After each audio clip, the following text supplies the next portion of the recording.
Benar Tuhan, kami perlu Engkau. Kami butuh Engkau. Kami perlu Engkau setiap saat, setiap waktu, setiap detik di dalam kehidupan kami. Secara khusus pada saat ini, pada saat kami ingin merenungkan firman Tuhan, kami butuh Engkau. Kami butuh penyertaan. Kami butuh kuat kuasa-Mu. Kami butuh Roh Kudus-Mu menolong setiap kami. Secara khusus hamba-Mu yang akan menyampaikan firman Tuhan, bahkan setiap jemaat yang hadir di tempat ini ataupun di rumah mereka masing-masing. Mari Tuhan, kami butuh Engkau. Datanglah bersama dengan setiap kami, basahi hati dan pikiran kami. Ubah kami menjadi pribadi-pribadi yang sungguh-sungguh seperti yang Engkau inginkan. Di dalam nama Tuhan Yesus kami berdoa. Amin. Shalom jemaat yang dikasihi Tuhan. Shalom juga untuk jemaat yang berada di rumah, yang bersama-sama dengan kita pada hari ini. Kita boleh beribadah bersama-sama. Puji Tuhan kalau kita bisa masih boleh beribadah dengan baik, dengan tubuh yang sehat. Nah, setelah tema kita hari ini United by Prayer, disatukan oleh doa. Mari setelah kita membuka dan membaca satu bagian firman Tuhan, Kisah Rasul pasal yang keempat, ayat ke-23 sampai ayat ke-31. Kisah Rasul pasal yang keempat, ayat ke-23 sampai ayat ke-31. Saya akan membacakan untuk Bapak Ibu dan saudara sekalian. Demikian bunyi firman Tuhan. Sesudah dilepaskan, pergilah Petrus dan Yohanes kepada teman-teman mereka, lalu mereka menceritakan segala sesuatu yang dikatakan imam-imam kepala dan tua-tua kepada mereka. Ketika teman-teman mereka mendengar hal itu, berserulah mereka bersama-sama kepada Allah, katanya, "Ya Tuhan, Engkaulah yang menjadikan langit dan bumi, laut dan segala isinya. Dan oleh Roh Kudus dengan perantaraan hamba-Mu Daud Bapa kami, Engkau telah berfirman, mengapa rusuh bangsa-bangsa, mengapa suku-suku bangsa mereka-reka perkara yang sia-sia? Raja-raja dunia bersiap-siap dan para pembesar berkumpul untuk melawan Tuhan dan yang diurapinya. Sebab sesungguhnya telah berkumpul di dalam kota ini Herodes dan Pontius Pilatus beserta bangsa-bangsa dan suku-suku bangsa Israel melawan Yesus, hamba-Mu yang kudus, yang Engkau urapi, untuk melaksanakan segala sesuatu yang telah Engkau tentukan dari semula oleh kuasa dan kehendak-Mu.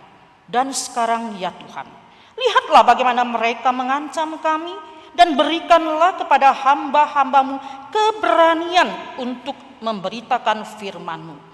Ulurkanlah tangan-Mu untuk menyembuhkan orang, dan adakanlah tanda-tanda dan mujizat oleh nama Yesus, hamba-Mu yang kudus."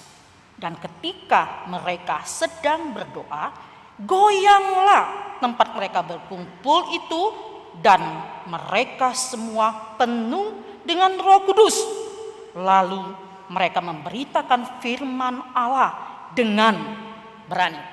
Saudara sekalian, sampai sedemikian jauh pembacaan firman Tuhan. Berbahagialah orang yang membaca, diberikan kekuatan oleh Tuhan untuk boleh merenungkan, bahkan melakukan firman itu dengan taat di dalam kehidupan mereka.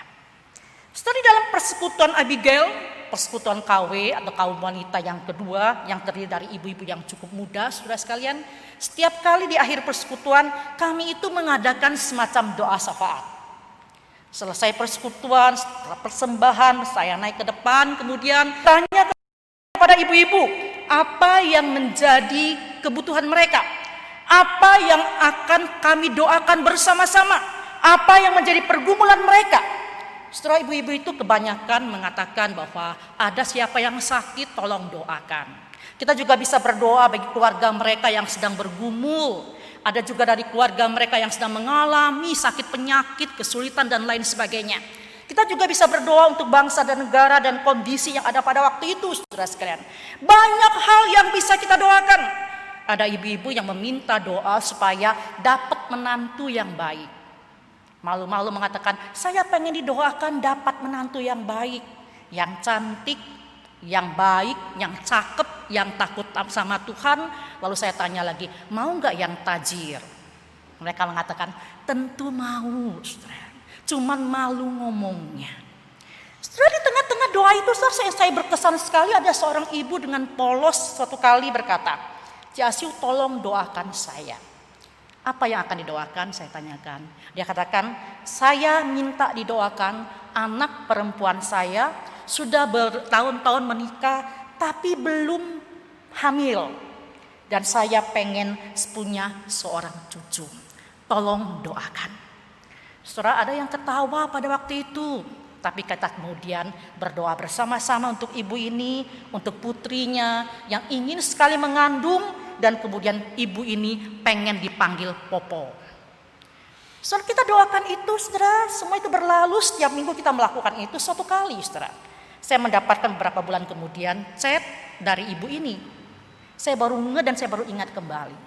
Dia katakan, terima kasih untuk doanya. Terima kasih untuk ibu-ibu Abigail yang sudah berdoa bagi anak perempuan saya. Sekarang ini anak perempuan saya hamil. Puji Tuhan, saudara sekalian. Beberapa bulan terakhir ini saya tahu kira-kira 1 atau 2 bulan yang lalu anak perempuan ibu ini sudah melahirkan seorang anak putri, saudara sekalian. Saudara, pada waktu kita punya pergumulan, pada waktu kita butuh sesuatu di dalam kehidupan setiap kita, saudara sekalian. Waktu kita sharing kepada orang lain, waktu kita berdoa bersama-sama, saudara sekalian, jangan pernah meremehkan kuasa doa bersama. Jangan pernah kita meremehkan pada waktu kita bersama-sama disatukan di dalam doa. Doa-doa kita itu menjadi satu doa yang sangat kuat, saudara sekalian. Satu doa yang kadang-kala kita bisa melihat sesuatu yang seolah-olah tidak mungkin terjadi, bisa terjadi, saudara sekalian. Tidak salah kalau kita mendapat satu pernyataan bahwa doa itu adalah nafas hidup orang percaya. Kenapa dikatakan doa itu nafas hidup orang percaya, saudara? Kita tahu istilah nafas hidup, bukan? Kalau kita ini hidup tapi kita kehilangan nafas hidup, kita bukan lagi dikatakan hidup, saudara sekalian. Kita boleh dikatakan mati. Jadi saudara sekali, kalau dikatakan doa itu adalah nafas hidup orang percaya, artinya saudara, doa itu memegang satu peranan yang sangat penting sekali di dalam kehidupan setiap orang percaya. Boleh saya katakan bahwa kalau kita hidup di dalam iman kita, menjalani kehidupan kekristenan kita, tapi kita tidak punya niat untuk berdoa, kita tidak punya kenikmatan di dalam doa, artinya apa, saudara? Kita sama saja dengan seorang yang hidup tetapi kehilangan nafas hidup. Kita seperti seseorang yang hidup dalam dunia ini, tapi sebetulnya saudara sekalian, kehidupan kita tidak ada ubahnya seperti seorang yang sudah mati. Tidak ada lagi kuasa penyertaan Tuhan. Tidak ada lagi kenikmatan di mana kita bisa berbicara kepada Allah kita secara pribadi, saudara sekalian. Oleh sebab itu, saudara, dalam bagian ini kita belajar, saudara, bagaimana jemaat yang pertama yang kita baca tadi, saudara, mereka betul-betul di dalam Kisah Rasul, saudara lihat berbagai bagian di dalam bagian itu, saudara sekalian, begitu banyak dikatakan bahwa jemaat itu disatukan di dalam doa-doa mereka. Di tengah-tengah segala pergumulan yang mereka hadapi, di tengah-tengah segala kesulitan yang mereka hadapi, saudara sekalian, kita melihat salah satu ciri khas dalam kehidupan jemaat mula-mula itu adalah bagaimana mereka memiliki kehidupan doa pribadi dan doa bersama begitu indah. Mereka mendapatkan satu kekuatan baru tatkala mereka itu disatukan di dalam doa mereka. Nah, saudara, pagi ini saya ingin mengajak kita belajar. Apa yang harus kita lakukan? Atau bagaimana mungkin kita bisa memiliki kesatuan di dalam doa? Bagaimana united by prayer itu menjadi salah satu bagian dalam kehidupan kita, saudara? Ada beberapa hal yang saya akan sharingkan untuk kita semua pada hari ini. Yang pertama, saudara sekalian, kita harus memiliki kerinduan untuk mau sehati, sepikiran berdoa bersama-sama. Bagian ini mencatat tentang bagaimana Petrus dan Yohanes waktu itu disidang oleh pemimpin Yahudi imam-imam kepala di hadapan mahkamah agama pada waktu itu, saudara. Inti dari persidangan itu adalah Yohanes dan Petrus dilarang oleh mereka untuk melakukan pelayanan. Mereka tidak lagi boleh bicara atas nama Yesus. Dengan satu perkataan lain, saudara sekalian, mereka dilarang untuk memberitakan tentang Yesus pada waktu itu. Saudara, pada waktu mereka diperhadapkan kepada mahkamah agama, imam-imam kepala dan orang-orang Yahudi pada waktu itu, saudara sekalian, kita melihat bagaimana Tuhan menolong Yohanes dan Petrus, saudara. Sekalipun akhirnya mereka tidak ditahan, lalu mereka keluar. Dan apa yang mereka lakukan pertama kali, saudara sekalian?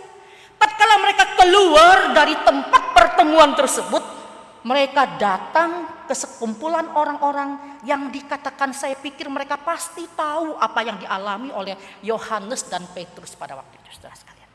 Mereka datang ke kumpulan orang-orang banyak itu, saudara sekalian. Mereka bersatu di sana. Saya berpikir, saudara, kenapa kedua orang ini gak takut?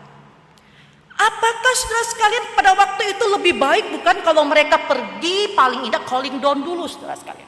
Mereka bersembunyi untuk sementara, menenangkan diri untuk sementara, memikirkan strategi baru apa yang harus mereka lakukan sekarang ini. Karena ancaman demi ancaman itu tetap ada dalam kehidupan mereka. Atau mereka bisa mencari pertolongan-pertolongan orang-orang tertentu, bukan? Untuk menolong mereka paling tidak lepas dari ancaman orang-orang tersebut, saudara sekalian. Tapi menarik sekali, saudara. Sekalipun mereka diancam, sekalipun mereka baru lepas dari bahaya, mereka datang ke kumpulan jemaat yang pada waktu itu sedang berkumpul. Dan saya yakin, saudara, kumpulan jemaat itu pun sedang berdoa untuk mereka. Ayat ke-24, saudara. Di sana dikatakan satu kata yang menarik, saudara. Berserulah mereka bersama-sama kepada Tuhan. Berserulah mereka bersama-sama kepada Tuhan. Saudara, kata yang dipakai di sana itu himotimadon, saudara. Itu punya pengertian dengan satu pikiran, seia sekata, suara bulat. Dengan suara bulat mereka sehati bersamanya.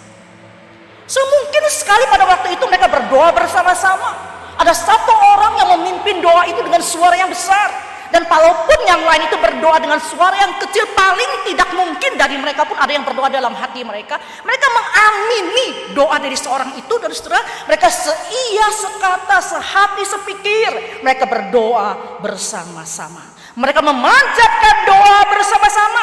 Mereka memanjatkan keluhan mereka kepada Tuhan. Mereka memanjatkan permohonan mereka kepada Tuhan.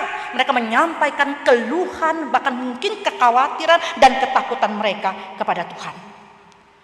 Saudara, pada waktu kita menghadapi kesulitan dan masalah-masalah dalam kehidupan kita, apa yang kita lakukan, saudara? Pada waktu kita diperhadapkan pada situasi yang kritis, pada waktu kita diperhadapkan pada posisi-posisi yang sangat sulit dalam kehidupan kita, baik kita menghadapi sakit penyakit, kita menghadapi kesulitan ekonomi, kita menghadapi hubungan yang rusak dengan sesama kita, mungkin kita menghadapi masalah-masalah dalam keluarga kita, saudara. Apa yang pertama kita lakukan tatkala kita menghadapi masalah tersebut? Kita marah, kita kecewa, dan kita mengatakan kepada Tuhan, Tuhan, kenapa Engkau izinkan ini terjadi? Atau kita mulai mencari siapa yang salah? Kita mulai mencari kambing hitam. Kita mulai membela diri. Kita mulai menyatakan berbagai macam hal yang pada akhirnya bukan membuat kita keluar dari masalah, saudara, tapi membuat kita berada dalam situasi tertekan dan akhirnya makin stres.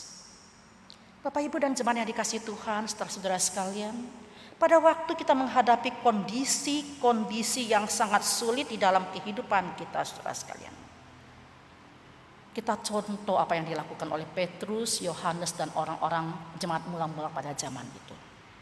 Mereka langsung berseru kepada Tuhan. Mereka langsung masuk dalam satu persekutuan doa. Mereka disatukan di sana. Mereka bersama-sama berseru kepada Tuhan. Kenapa, saudara? Karena mereka menyadari dengan kondisi yang bagaimanapun sulitnya, tatkala mereka membawa persoalan kepada Tuhan, saudara, maka mereka paling tidak mendapatkan satu kekuatan. Mendapatkan satu kekuatan. Mereka bisa melihat kuasa Allah itu nyata dalam kehidupan mereka.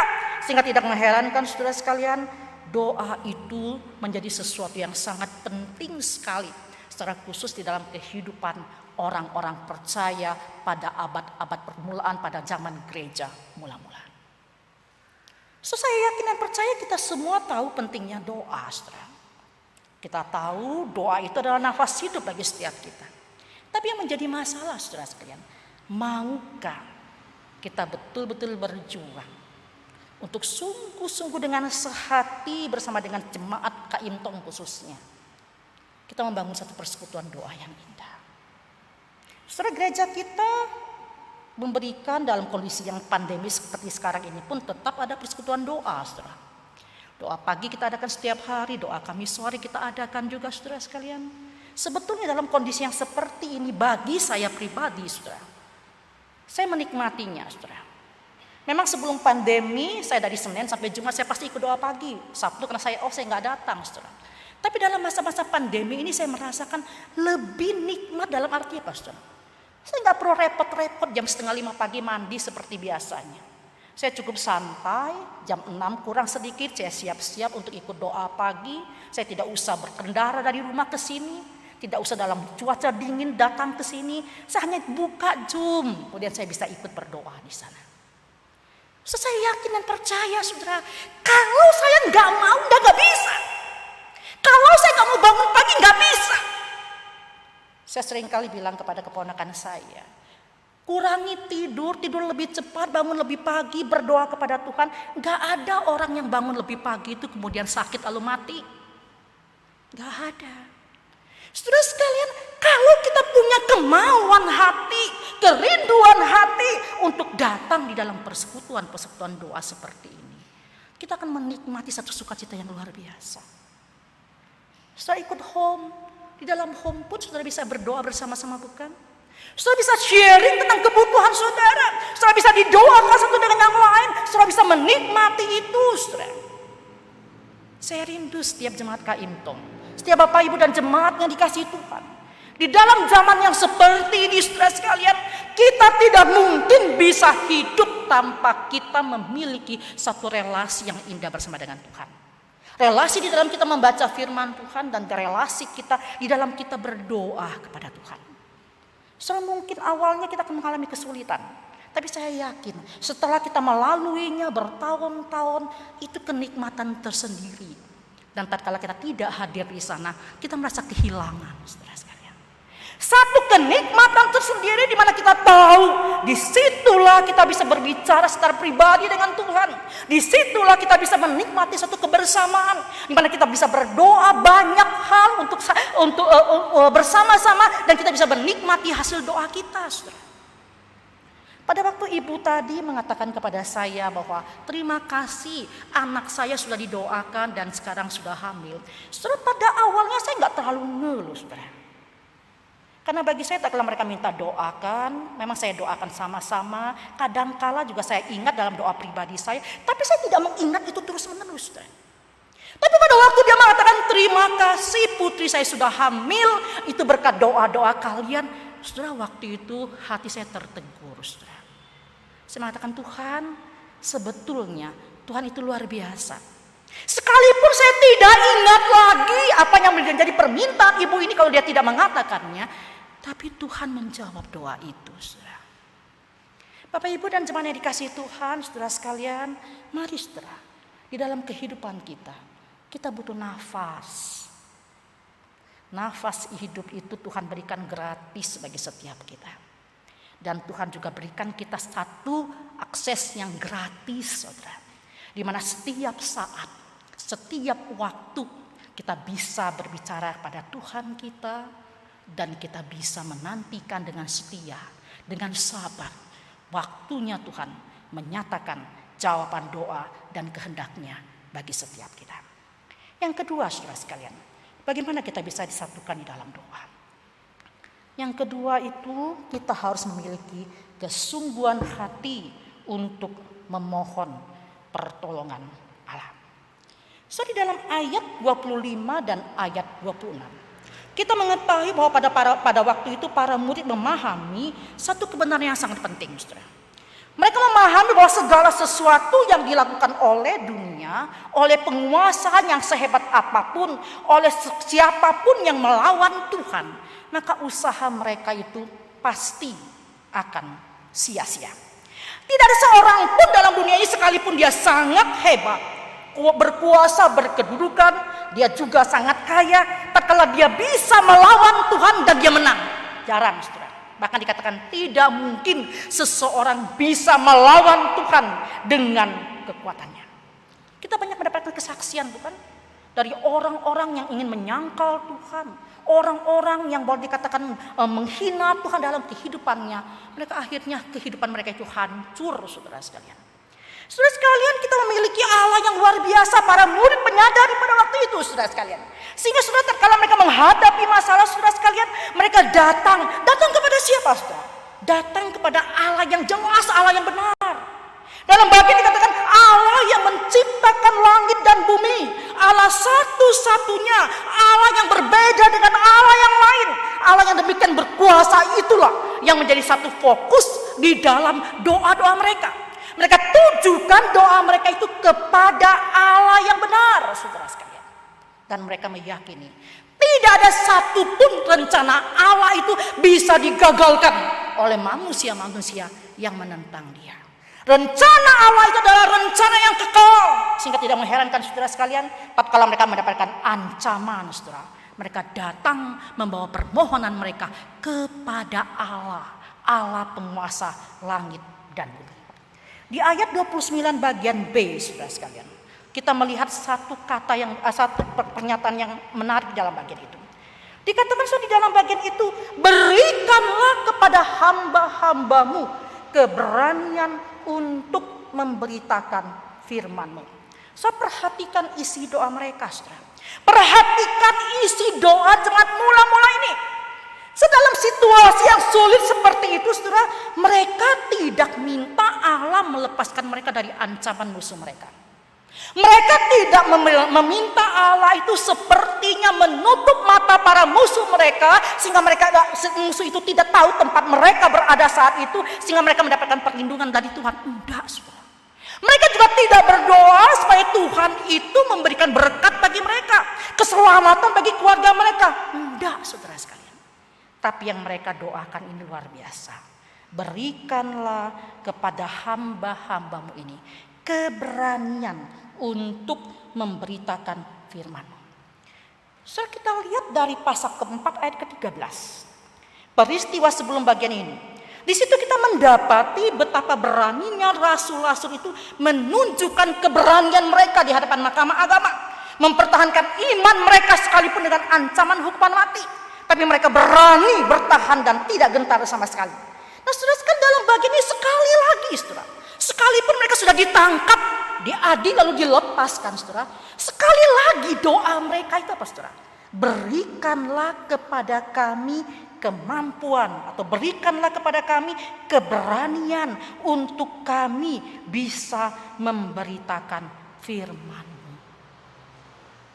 Saudara, ancaman, hukuman, ketakutan demi kenakutan yang disebar para pemimpin yang membenci Yesus pada waktu itu dan membenci orang-orang percaya tidak membuat mereka mundur, saudara sekalian. Tapi mereka tetap berdoa, Tuhan berikanlah kepada kami kekuatan untuk berani mengabarkan firman-Mu. Tuhan berikan kepada kami kekuatan untuk kami tetap datang kepadamu dan melakukan apa yang menjadi perintah-Mu. Doa yang dipanjatkan dengan sungguh-sungguh di hadapan Tuhan adalah satu doa yang betul-betul bisa menguatkan mereka pada waktu itu. Mereka sungguh menyadari dalam kehidupan mereka hanya Tuhan yang akan sanggup menolong mereka. Hanya Tuhan yang akan sanggup berikan kekuatan kepada mereka. Hanya Tuhan yang menjadi sumber kekuatan bagi mereka menghadapi apapun juga. Oleh sebab itu, saudara sekalian, mereka datang kepada Allah yang menciptakan langit dan bumi itu. Mereka datang dan memohon Tuhan tetap berikan kuat kuasa pada mereka, pertolongan Tuhan supaya mereka boleh bersabar. Mungkin saat ini mereka mengalami aniaya. Saat ini mereka mengalami tantangan. Saat ini mereka mengalami banyak orang yang ingin menghukum atau bahkan mematikan mereka. Tapi mereka tetap berdoa, berikan kepada kami kekuatan untuk kami boleh tetap memberitakan firman-Mu. Saudara, kalau kita menyadari di dalam doa kita memiliki Allah yang hebat. Allah yang punya otoritas. Allah yang memiliki segala makhluk ciptaannya, Allah yang menjadi penguasa langit dan bumi ini, saudara. Apakah kita perlu takut menghadapi berbagai kesulitan dalam kehidupan kita? Saudara sekalian, seringkali kita itu bukannya tidak percaya kepada Allah yang berkuasa, tapi seringkali kita itu tidak sabar menanti waktunya Tuhan. Murid-murid itu yakin sekali kepada Allah mereka, saudara. Ancaman demi ancaman mereka hadapi itu tidak membuat mereka mundur. Mari Bapak Ibu Saudara yang dikasihi oleh Tuhan di dalam kehidupan kita, kalau pada waktu kita berdoa, carilah Allah dengan sungguh-sungguh. Waktu kita mencari Allah dengan sungguh-sungguh, saudara sekalian, saya yakin dan percaya, disitulah kita akan mendapatkan kekuatan yang baru. Yang ketiga, saudara sekalian, apa yang bisa kita dapati pada waktu kita disatukan oleh Roh? Doa-doa kita itu harus berfokus kepada pekerjaan Tuhan. Dalam ayat ke-30 ada satu kalimat yang menarik di sana, saudara sekalian. Di ayat ke-30 dikatakan, ulurkanlah tanganmu untuk menyembuhkan orang dan adakanlah tanda-tanda dan mujizat-mujizat oleh nama Yesus, hamba-Mu yang kudus. Pada waktu kita meneliti isi doa mereka pada waktu itu, doa para murid itu, saudara sekalian, tidak berfokus pada diri mereka sendiri. Doa para murid itu tidak minta bahwa Tuhan pakai kami luar biasa, Tuhan beri kami penjagaan, Tuhan berikan penyertaan-Mu kepada setiap kami, Tuhan berikan kami seperti Engkau memberikan tongkat Musa kepada Musa, sehingga kami mampu melakukan banyak hal. Saudara sekalian, yang menjadi doa mereka, bukannya mereka meminta Tuhan itu memberikan mereka karunia untuk berkhotbah dengan luar biasa hebat. Bukannya Tuhan memberikan kepada mereka kekuatan dan karunia untuk melakukan banyak hal untuk pekerjaan Tuhan. Bukan, saudara. Tapi yang mereka doakan, saudara sekalian, adalah justru mereka fokuskan doa mereka itu adalah kepada pekerjaan Tuhan dan kemuliaan Tuhan. Tuhan, ulurkanlah tangan-Mu untuk menyembuhkan orang yang sakit dan adakanlah tanda-tanda dan mujizat-mujizat-Mu oleh nama Yesus, hamba-Mu yang kudus. Saudara, isi doa mereka itunya meminta, intinya itu meminta supaya kuasa Tuhan itu dinyatakan di dalam dua hal, yaitu minta supaya Tuhan mengadakan mujizat dan juga menyembuhkan orang-orang sakit. Saya perhatikan kasus yang mereka hadapi adalah hal ini, saudara. Kasus yang mereka hadapi sampai mereka ditangkap, diadili di depan para tua-tua, pada depan mahkamah agama, itu adalah kasus di mana mereka itu berbicara atas nama Yesus. Lalu mereka dapat ancaman tidak lagi boleh bicara atas nama Yesus. Tapi saudara perhatikan doa mereka. Doa mereka justru mengatakan, Tuhan, ulurkanlah tangan-Mu, lakukanlah mujizat dalam nama apa, saudara? Dalam nama Yesus, hamba-Mu yang kudus. Ancaman gak menakutkan mereka dan gak mengubah prinsip mereka di dalam berdoa, saudara. Prinsip mereka dalam berdoa adalah bukan berdoa untuk kepentingan diri mereka sendiri, berdoa bukan untuk keegoisan mereka sendiri. Fokus mereka adalah berdoa untuk pekerjaan Allah dan kemuliaan Allah. Luar biasa, saudara sekalian. Saudara, kita sering berdoa, tapi maaf saudara, berapa sering doa kita hanya berfokus pada diri kita sendiri. Berfokus pada kepentingan kita, keluarga kita, gereja kita, kebutuhan kita, semua yang menyangkut diri kita. Mungkin kita ada berdoa untuk orang lain, berdoa untuk kebutuhan lain. Tapi saudara, kalau kita mau jujur, berapa persen doa kita itu didominasi oleh kebutuhan kita, bahkan keinginan dan ambisi kita. Saudara, kalau mereka disatukan di dalam doa, saudara sekalian, apakah mereka tidak butuh penjagaan dan keselamatan daripada Tuhan? Saya yakin mereka butuh, saudara. Apakah mereka tidak butuh mereka dijaga, keluarga mereka dipelihara, tidak mengalami ancaman? Saya yakin ada, saudara. Tetapi saudara sekalian, fokus mereka itu adalah bukan untuk diri sendiri. Tapi fokus doa mereka itu adalah untuk pekerjaan Allah dan kemuliaan Allah. Inilah, saudara, gambaran dari orang-orang Kristen yang memiliki kehidupan doa yang bertumbuh. Doa mereka itu tidak lagi berfokus pada diri sendiri, tapi doa mereka berfokus pada kemuliaan Allah dan pekerjaan Allah.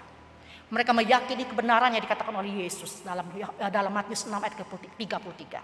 Carilah dahulu kerajaan Allah dan kebenarannya, maka semua itu akan ditambahkan kepadamu. Fokus mereka pekerjaan Allah dan kemuliaannya. Apa hasil yang mereka dapat, saudara? Hasil yang mereka dapatkan pada waktu mereka berdoa bersama-sama, kita melihat, saudara sekalian, doa mereka itu di ayat ke-31 dikatakan, pada waktu mereka berdoa bersama-sama, goyanglah tempat mereka berdoa. Goyanglah atau goncanglah tempat mereka sedang berdoa itu, saudara.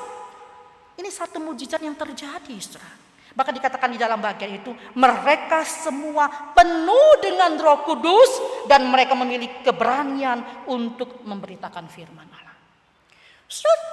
Dipenuhi dengan Roh Kudus dan kemudian mereka memberitakan firman Allah, itu dua kaitan yang tidak bisa dipisahkan satu dengan yang lain. Orang yang dipenuhi dengan Roh Kudus tidak harus berbahasa roh. Tapi orang yang dipenuhi oleh Roh Kudus pasti dan mesti dia akan taat terhadap apa yang Tuhan perintahkan bagi dia.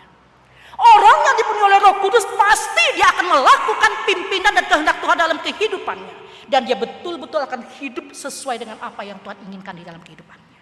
Sehingga dikatakan di dalam bagian ini, mereka dipenuhi oleh Roh Kudus, hasil doa mereka itu, saudara sekalian, lalu mereka memberitakan firman Tuhan dengan berani. Saya perhatikan setelah peristiwa ini, Petrus berkhotbah, banyak sekali orang yang dikatakan murid-murid itu begitu bersemangat berkhotbah, melayani dengan luar biasa, dan penyertaan Allah itu begitu nyata dalam kehidupan mereka.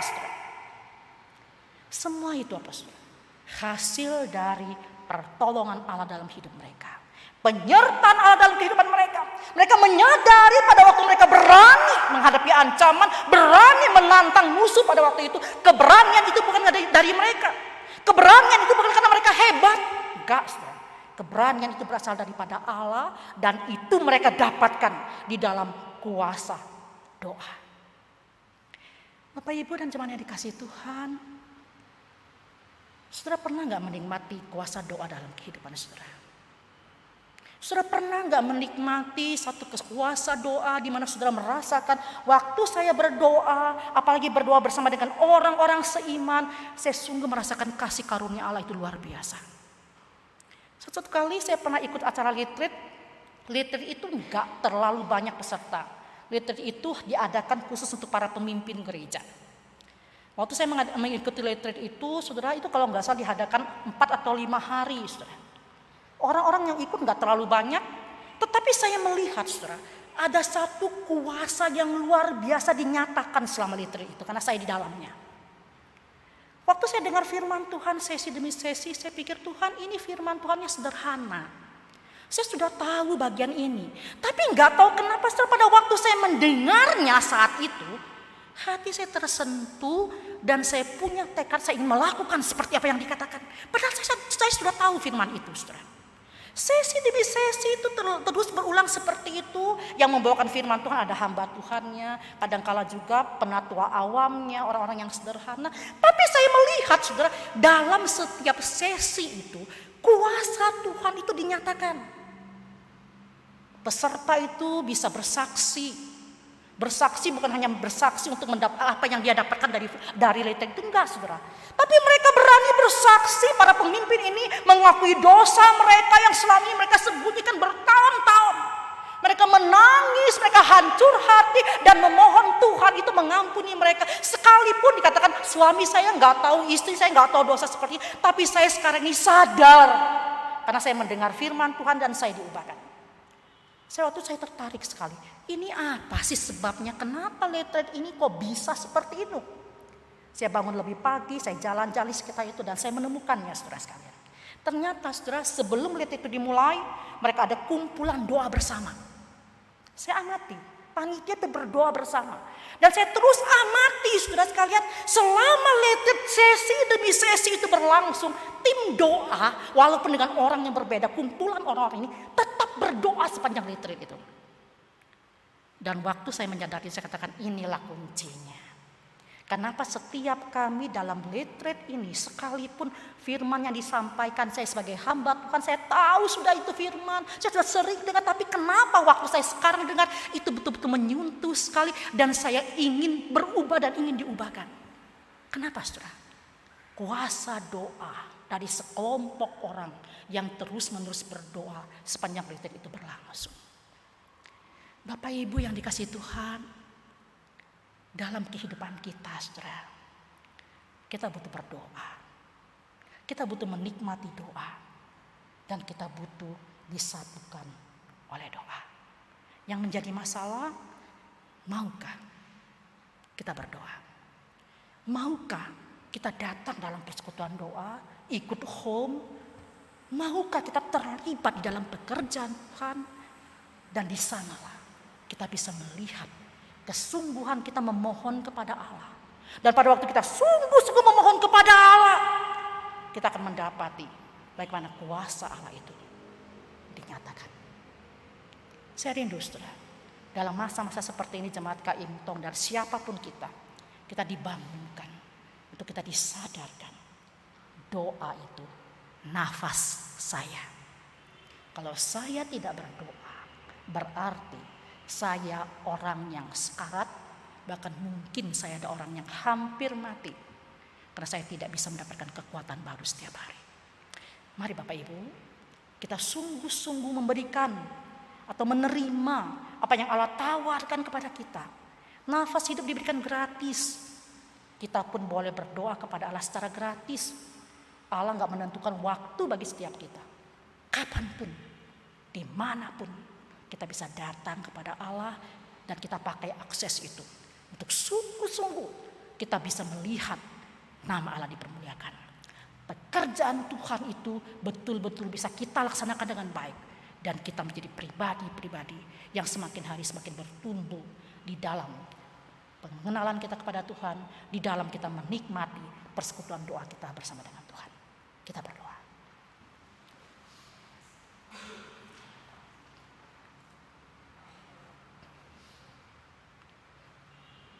Berikan kepada kami Tuhan kelembutan hati, bukan hanya mendengar firman Tuhan, tapi sungguh-sungguh diubahkan dan menjadi anak-anak Tuhan yang tahu pentingnya berdoa dalam kehidupan setiap kami.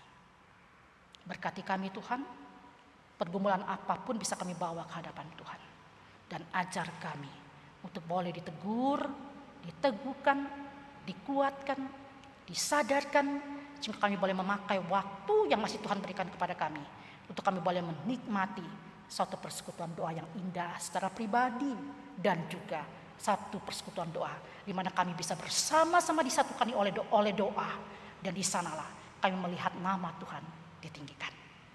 Berkati setiap kami Tuhan, inilah doa kami. Di dalam nama Yesus kami berdoa. Amin. Tuhan memberkati saudara sekalian.